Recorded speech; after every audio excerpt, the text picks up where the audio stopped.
morning. And as we indicated, the topic is the challenges of the Christian experience.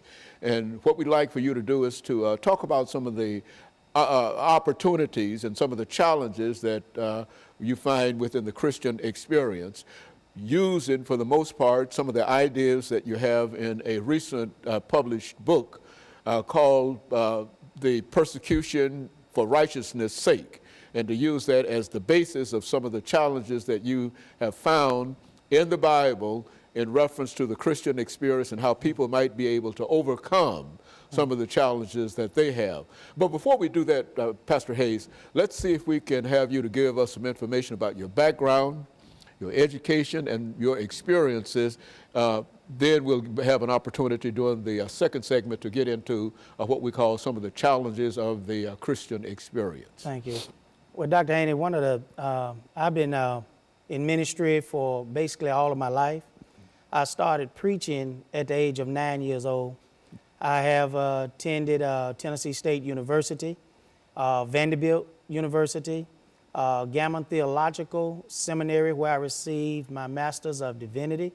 I've also had an opportunity to just work with many people growing in ministry. I've been pastoring in the United Methodist Church for over 37 years, several churches. All of those churches have been growing and live churches, a lot of different situations. So it has certainly been interesting and an opportunity to do a lot of different things.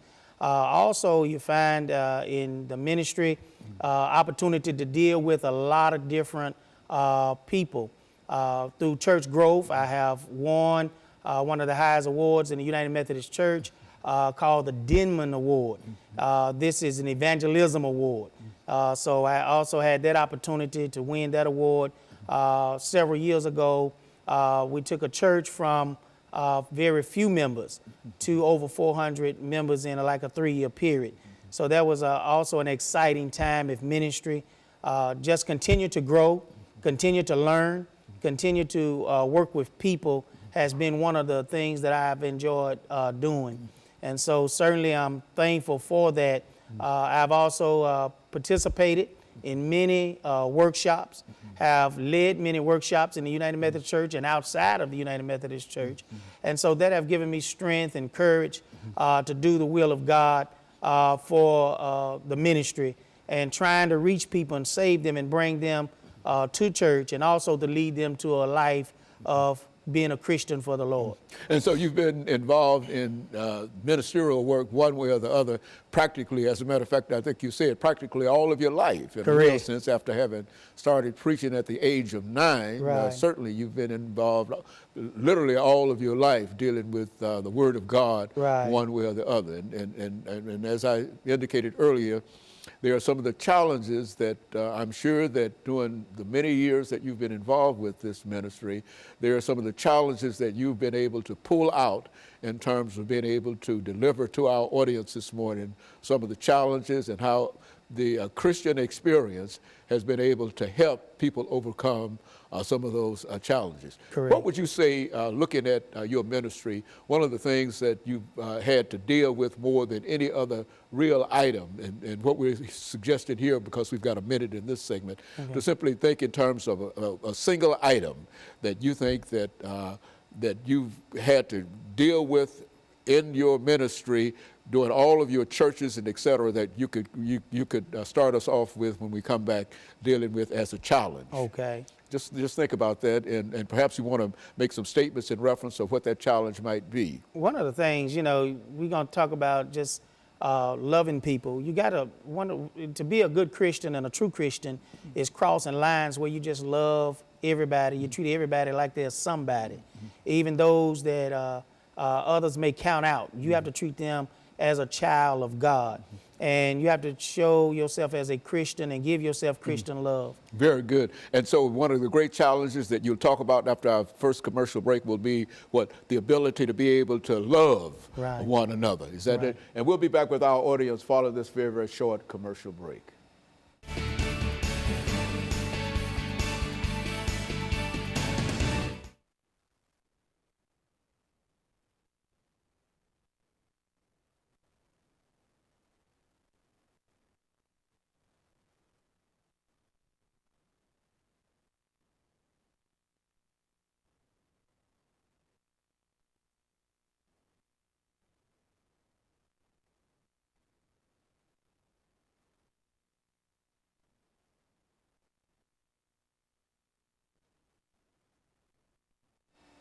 Thank you and welcome back to the second segment of the show for today. We're talking to Pastor Daniel Hayes of John Wesley United Methodist Church, and he's given us some information in reference to some of the challenges of the Christian experience. And he's using, for the most part, some of the information that he has developed in a recently published book called Persecution for Righteousness' Sake.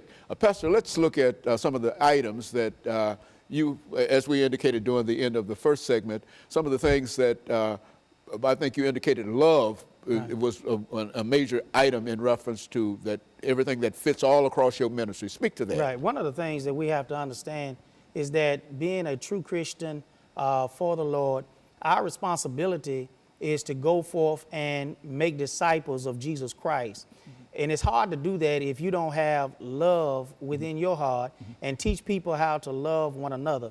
One of the things that's happening across the church today is that we see that there is a large number of nuns. Now, nuns are not the nuns that that are so gratefully serve in the church. I'm talking about nuns that don't attend church at all. N-O-N-E. Correct. That people that prefer to do something else on Sunday or Saturday or any other day than go to church. They saying I'd rather not be in church because we're not feeling love, we're not feeling wanted, we're not feeling desired. One of the things that we have to do as children of God is to spread love to everyone and show everybody that they are of worth in the sight of Jesus Christ. In my book, Persecution for Righteousness' Sake, I lifted up a lot of examples that people that have been thrown aside, people that have made mistakes, people that have had misfortunes in their lives, sometimes we kick them aside. But Jesus Christ always spent time with people and gave them a second chance, a second opportunity. And sometimes it wasn't just a second opportunity, it was another opportunity because we've used up our first, second, and our third opportunity. So Jesus just keep blessing us and keep giving us opportunity after opportunity. And we can think of some of those opportunities. One was, you can think about the woman at the well that nobody else wanted to associate with, be with, but Jesus came to her, talked with her, shared with her, and after their conversation, this woman ran into the city and told everyone, come see a man. And she fell deeply in love with Jesus, not as a physical love, but a spiritual love and an inward love. And that's what we must be spreading as the church today, is teaching people how to love Jesus Christ first and each other, so the church will become the true church of Jesus Christ.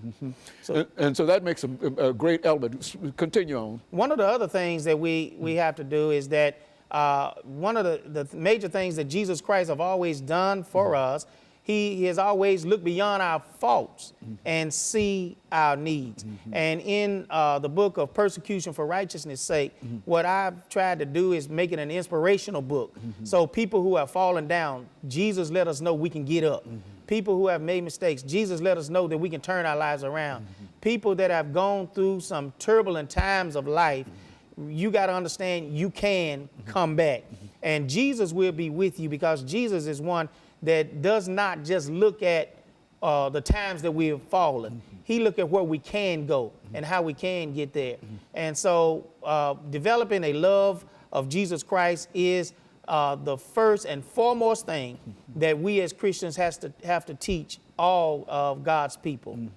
And so that's one of the things that we're going to be, we look at is persecution for righteousness' sake, is also letting people know that sometimes you just can't deal with the main issues that a person might be going through, their storms. You can't just deal with their hardships. You can't deal with just the fact that this person have come from a place that we have never been. But what we have to do is reach out to people and let people know that we love them, but more important than that, we got to teach them that God loves them so they can get up and run like they never ran before for the Lord. So that's one of the things that we want to do, is let people know that once you've gone through the storms, you can come out. You can start all over again. You can reach the top regardless of where you are. If you're in the valley today, you don't have to stay in the valley. If you on a stormy sea of life, guess what? That stormy sea can also pass by, and you will find yourself sailing on blue waters and on clear waters. And that's what God desires for us. So what we have to do is unite together and show people that God is a God of love, and we got to be stewards of love. We got to let everybody know, if we are claiming that we love Jesus Christ with all of our heart, our soul, and our mind, we got to show other folk that we love them and not be afraid to love folk. I used to have a saying when a person would join church, one of the things that I ask of you is that you love us, but more important, you be reminded over and over again that we love you, and we are not afraid to love you. One of the things I found out in church today, everybody's afraid to love each other.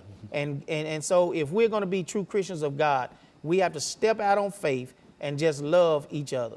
And that's what you mean when you say step out on faith, that you might have to love somebody who might not love you at that particular moment, but by your love, they might respond differently. Is that what we're saying? Correct.